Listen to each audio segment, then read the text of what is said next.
If you do, you can't hear anything. So you have to make us listen, and of course, so di da da da da da da da. Top. Yes, that is more important than. And he writes legato. He tells us what to do. Okay? And then these chords. Those are the important things, to hear the harmony. And then this is very, very important how you time it. And then it has to be in time.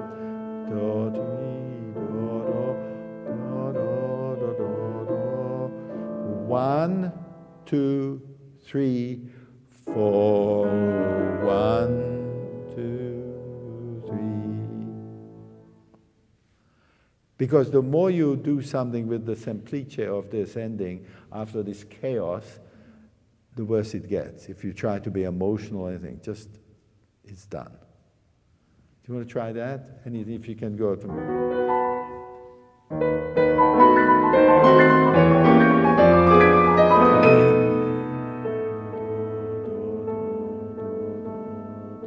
1, 2, 1, 2, 1, 2, 1, 2, 1, 2, 1. Don't move. Make the silence work for you. Yes? Good girl. Very good. Excellent. Thank you.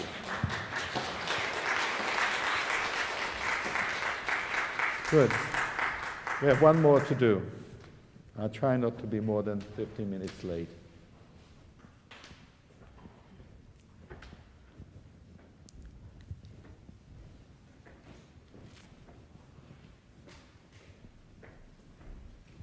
Okay. So, what are we listening? Spanish Rhapsody. It seems that every festival there are certain pieces that become floating above the other pieces. We had a lot of Waldsteins, we had a lot of 109s, and several Spanish Rhapsodies. That's good.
Wonderful playing, really, truly. This piece has a tremendous test for our technique, but like every other composition, it has its place in the history, and if one plays the Liszt etudes like etudes, they're wrong, because they are symphonies, symphonic poems as such. The Hungarian Rhapsodies and the Spanish Rhapsody has its place, and Liszt played these more often than you imagine, because he composed these pieces for much more for crowds. He was a very popular, of course, performer, and he had pieces that the sonettos and the more intimate Ode to God and all this were meant to be in a private, more private settings. And you play very well, the idea being of this huge crowd gathering around. One aspect of Liszt's compositions that we tend to mix up, the serious ones and to the ones that he actually improvised, and eventually they were so popular as he was improvising that he actually put it on paper. Improvisation is a very important part of history in music. Supposedly the most remarkable improviser was Mendelssohn. We never imagined that. But we know that Beethoven improvised, of course, the first so-called competition between Clementi and Mozart was improvisation of a little melody that the emperor gave. We know very well that all composers, including Chopin, this was part of their routine to be presented in front of the nobility, that they were simply just improvising. And this improvisation died. We tend to sort of look at the music and become very serious students of it. I think that's, while you are very good at seriously thinking about it, there are a lot of liberties that you can take. Especially, there are, the most famous of these is in the Hungarian Rhapsodies. There are, of course, the first part and the second part. The second part is really a dance. You can't improvise too much on a dance as far as timing, because it is supposed to be followed by dancers, whereas the first part has to be. There is a huge introduction to this, yes, before we get to the main melody, the Follies, this part. Until there, it's a lot of improvisation going on, and you take it terribly seriously. You can be a little bit, but what is very important is the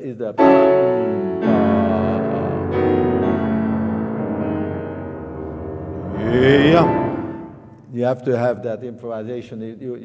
He gives you the chance because he says, take your time.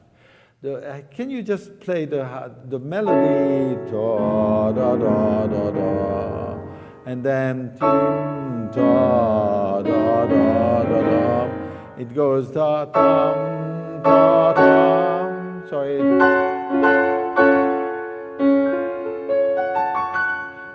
I'm doing wrong.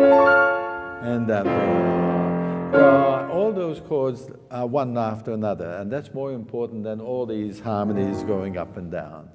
Just try it.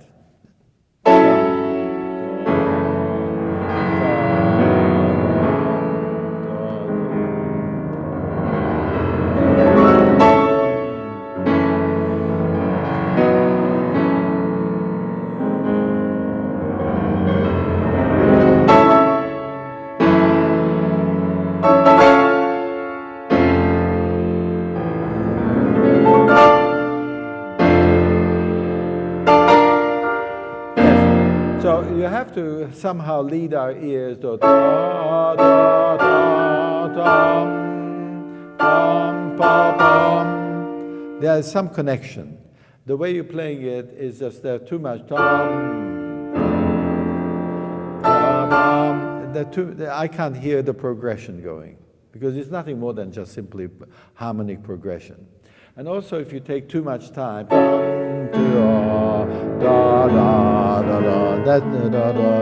that's the melody, yes? I have to sort of, he's improvising on a melody, yes? And that, don't take too much time. So once we get, take time now.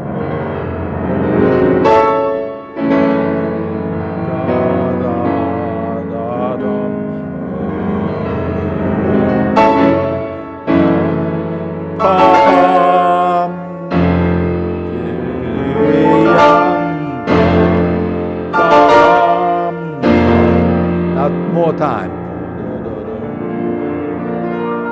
Then you can improvise it. Each chord has its own mental feelings. You know,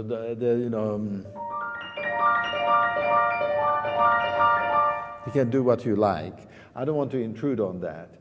But the thing is that you play the same thing 3 times. Try different ways of doing it. Speed up or slow down. Certainly the ending has to slow down, the ritornuto, yes?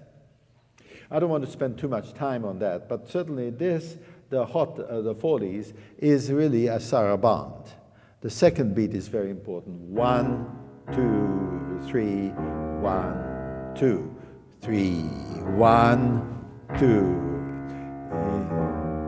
2, 3, 1. So that's very important to dance. It is a Spanish dance, and he's improvising on that, okay?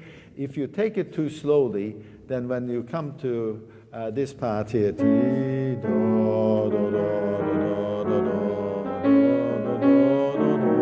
becomes terribly slow. So you have to compromise a little bit. Not that you have to play exactly in tempo, because this is a variation. The very beginning, as you know, is a variation. But it's still, if you have so much differentiation, that it's hard to recognize. So can you try it?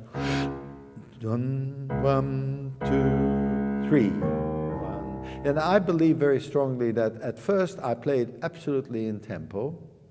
So I know the melody, I know the theme. Once the theme is ingrained in my ear, then you can do things with it.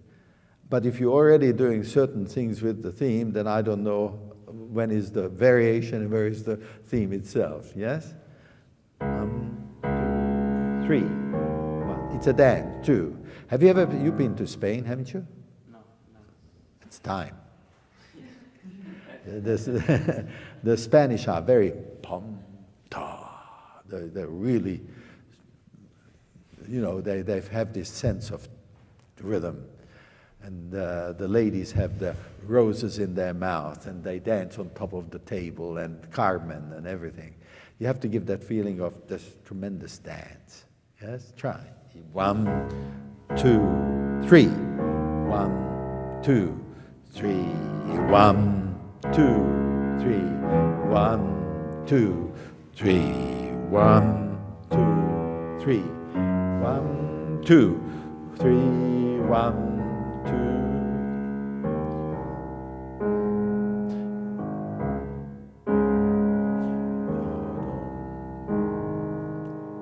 Yes. If you ever have a chance, which I did, to play the Busoni version of this. Busoni made a concerto out of this. Did you know that? Oh, it's fantastic. It is a concerto with orchestra, large orchestra, playing this with a solo, piano soloist. And these is trombones. I can't ever forget it when I play it solo.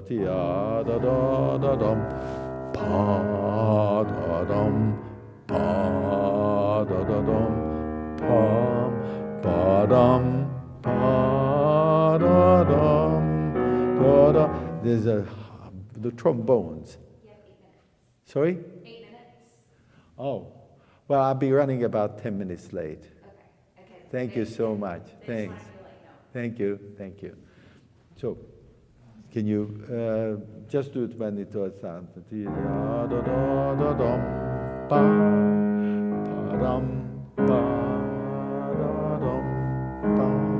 Like a trombone.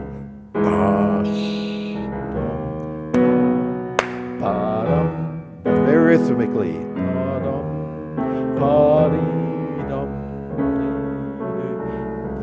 ba-bum, ba-bum, ba-bum, rhythmic. Da-da-da-dum, dee-dee-da-dum, dee. Yeah, but don't be bored. Da-da-da-da-da-da-da-dum, ba-da-da-da-da-dum, ba-da-da-da-da-dum. Answer and question, you know. Da-da-da-dum, ba-da-da-dum, ba-dum. Here you can go a little bit.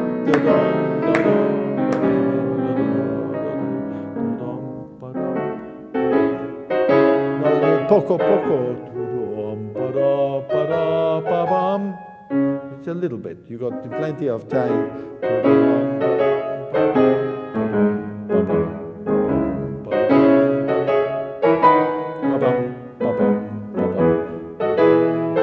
Yes, think of more melody.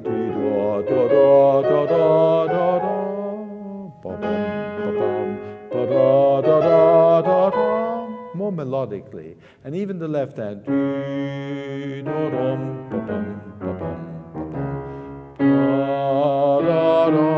Everything in melodically, not just that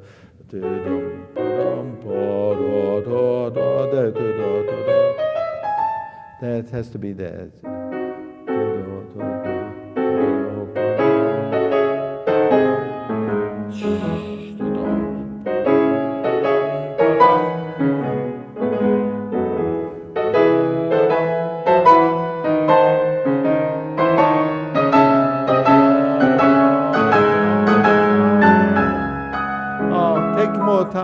This is so romantic. Take more. Here.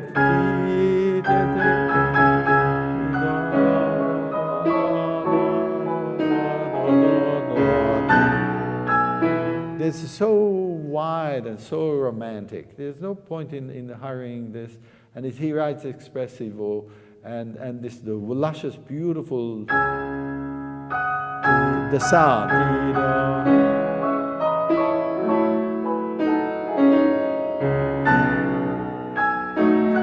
Take more time.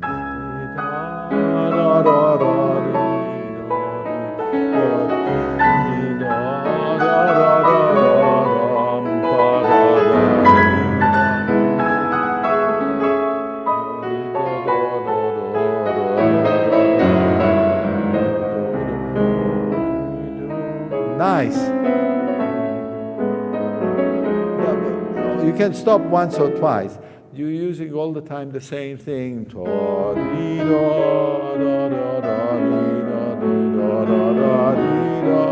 Then you move it. So don't be predictable. If you do the same thing all the time, then it's predictable what you're going to do. That's the improvisation part. Yes?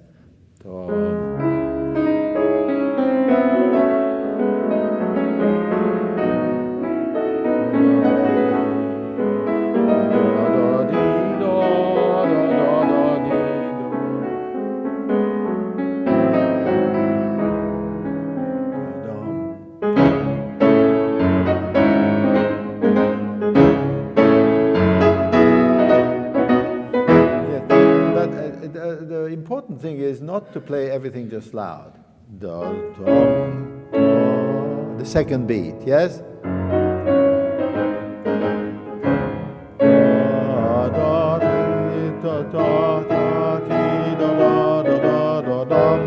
The second beat, take a little more time on it.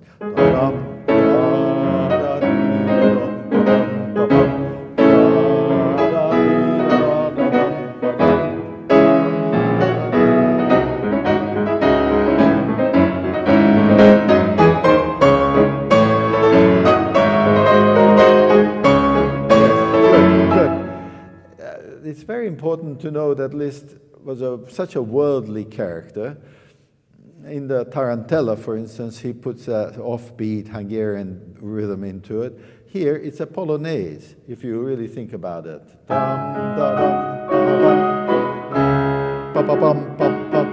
So Spain and Poland all of a sudden are drawn together in his mind. And this is very important, not loud,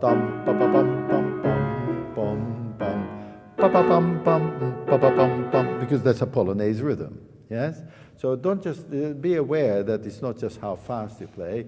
Pa, bum, ba, ba, ba, ba, ba, ba. Yes? Bum, ba.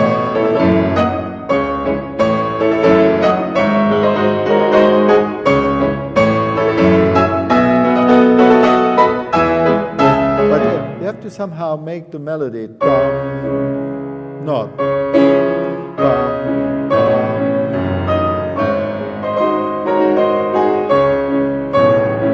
Make the melody and the harmony or the rhythm inside it not the same level, because at the moment it sounds. It's too much for us to listen to. So make the differentiation.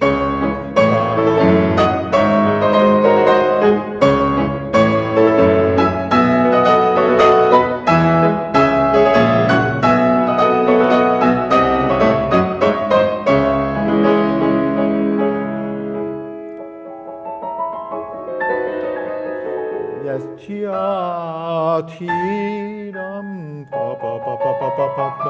This is one melody. Ti, da, da, da, da, da, da, da. Pa, dum, pa, pa, pa, pa, pa, pa, pa, bum, pa, dum. So it's not a separation. It shouldn't be in your mind. Da, da, da, da, da, da, da, tia, pa, pa, pa, pa, pa, pa, pa, bum.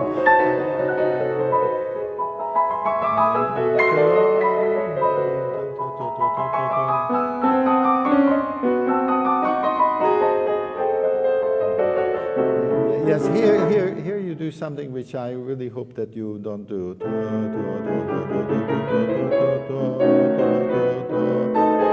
You somehow stop on the ta ta ta ta, and then I think it ta ta ta ta ta ta ta ta. It's one moment. Go back.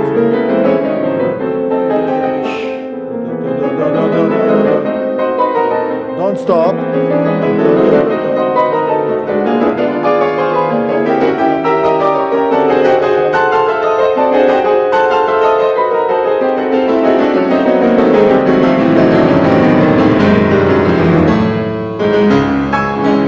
Watch that you don't overuse the pedal.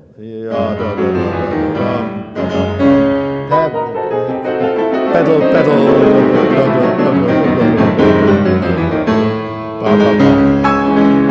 Yes. So again, you have you have to make a choice. Where is the melody?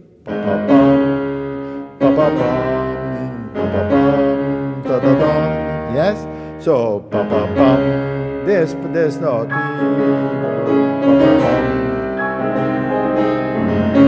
And what he does, it's incredible because he wants this.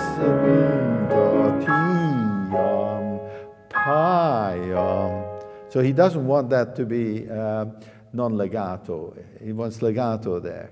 So you have to do devise.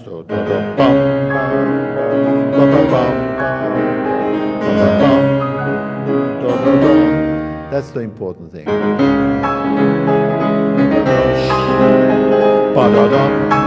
No, but you see, you really are playing. I don't know which is melody and which is the harmony. The harmony is always underneath it. Yes.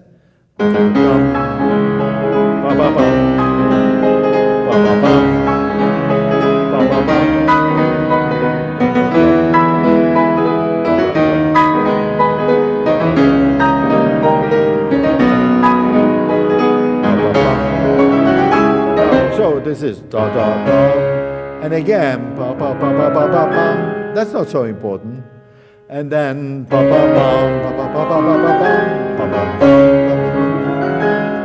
If you play everything, the melody is more important than anything else. Yes, and yes, go da da dum. Just that's it. Pa pa pa. I use the more top.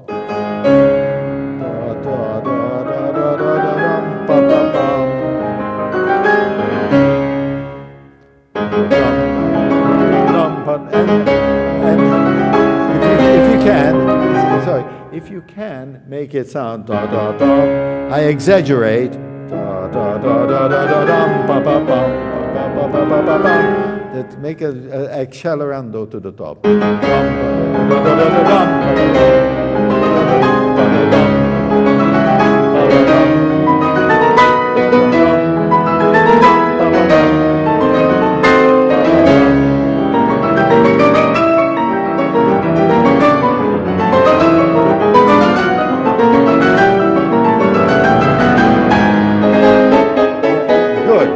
The first time you played it, this became so. When you came down, da da da da da, this part da, da, da, should not rallentando. I think it's very important. Da da da da dum, and then pa da pa pa pa pa da da. You're not using the castanet. Da da dum. You know what I mean? The castanet.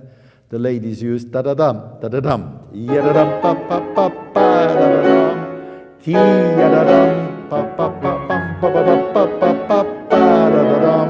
That's the Spanish element.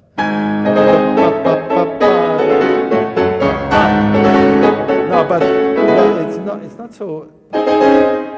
Yam pa pa bum pa pa bum pa pa bum pa pa bum pa pa pa pa da da dum pa ya da dum. He writes legato. Ti ya da dum, ti ya da dum. It's not ti legato ya da dum. Yes, ti ya da dum.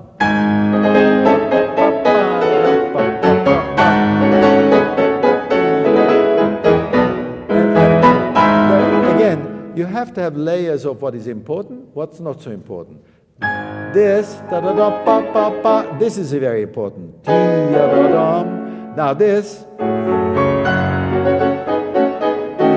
so these chords, it's not so important. It's just a connection to the next one. So if you play everything important, nothing is important. You have to draw attention to certain things. It's a layers in all music. It's not only Liszt. It's Mozart to Prokofiev. And that's your decision. But if you play everything the same, then you have a problem of keeping us preoccupied with what's happening. You have to throw us off. I think the Richter used to say, surprise is the best friend of a musician. Surprise me. When you've got then I can hear different things happening all the time.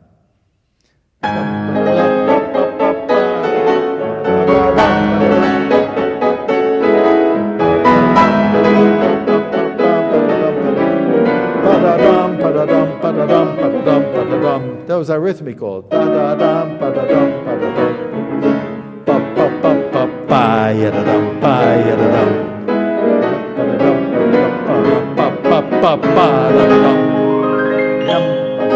Okay, this is very next section is very good. Can you play me the yum?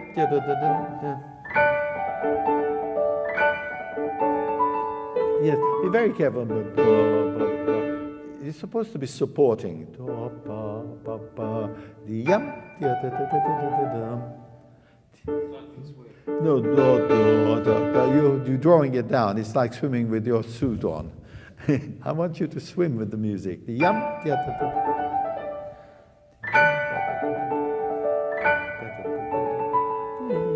Good.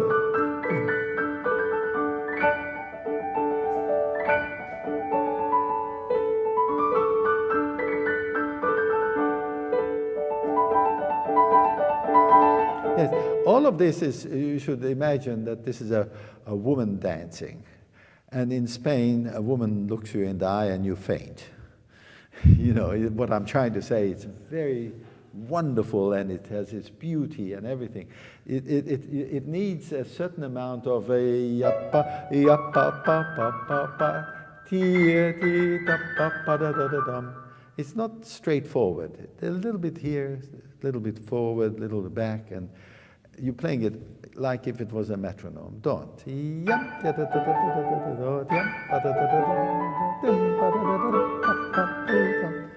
Take time.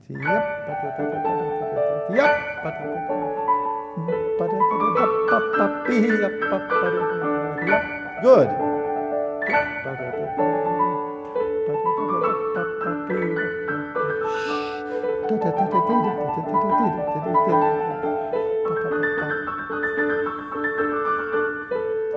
Good.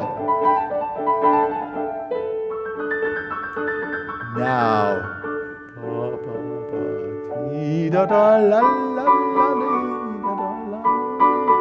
Make sure that dee da da la la la la la la not la la la dee da da la la da dee. Sorry, dee da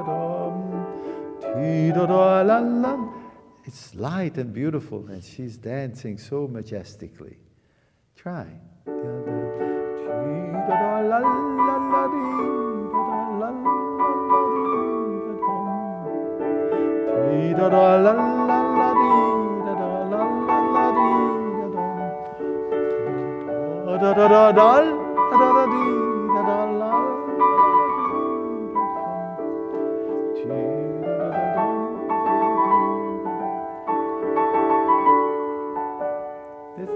All of this is very good. I'm not going to touch what's good. And the ending is terrific, except the last page, or, you know. But here, one other thing, this is okay.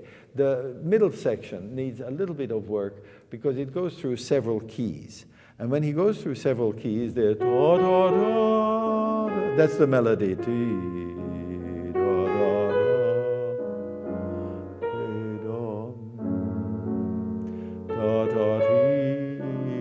So all of this becomes so many keys. The first is F major.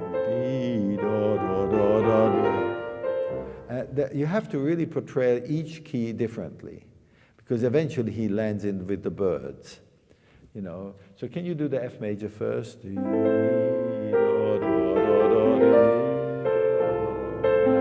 careful. Don't accent this.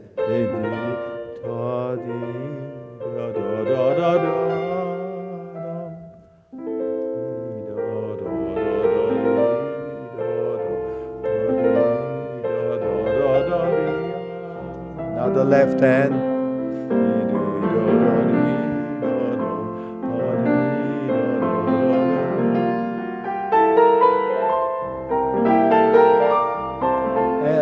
Take time.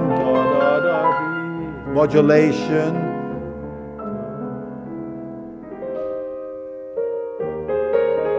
Yes, we used to make a joke out of this. It is the first one, the F major, is always a pastoral. It's always, even at Beethoven's F major. We finish in a few minutes. They have to set up things for New Year's rehearsal. Oh, 2 more minutes. 2 more minutes, and then I have to stop. Thank you for reminding me.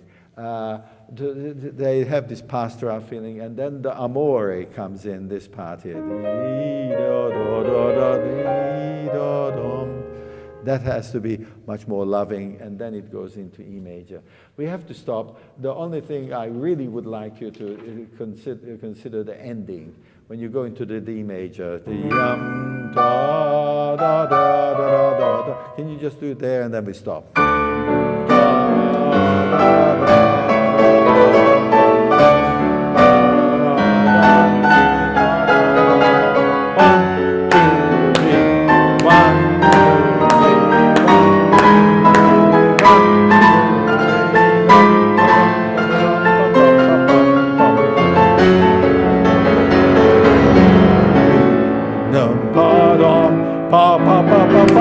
Now move it.